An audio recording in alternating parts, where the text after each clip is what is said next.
પોરબંદરમાં સમુદ્રમાંથી ડ્રગ્સ ઝડપાવાનો જે કેસ છે 8 આરોપીને કોર્ટમાં રજૂ કરવામાં આવ્યા હતા અને 8 વિદેશી નાગરિકોને એનસીબી તેમજ એટીએસે કોર્ટમાં રજૂ કર્યા છે।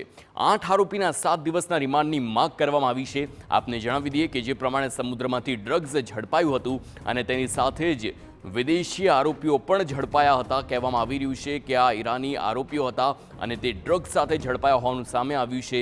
આ તમામને જ્યારે કોર્ટમાં રજૂ કરવામાં આવ્યા તો રિમાન્ડની માંગ કરવામાં આવી, જેથી કરીને વધુ પૂછપરછ થઈ શકે, વધુ મોટા ખુલાસા થઈ શકે છે।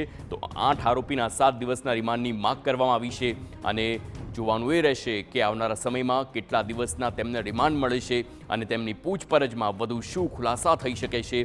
આ તમામ લોકોને જોઈ શકો છો જે વિદેશી નાગરિક છે અને ભારતમાં ઝેર રૂપે ડ્રગ ઘુસાડવાનું જે ષડયંત્ર તેમણે હાથ ધર્યું હતું અને તમામને સમુદ્રમાંથી ઝડપી લેવામાં આવ્યા છે। તો એનસીબી અને એટીએસે આ તમામ આરોપીને કોર્ટમાં રજૂ કર્યા છે અને આવનારા સમયમાં તેમના રિમાન્ડ મંજૂર થાય છે કે નહીં અને થાય છે તો કેટલા દિવસના થાય છે તેની પર સૌ કોઈની નજર રહેશે।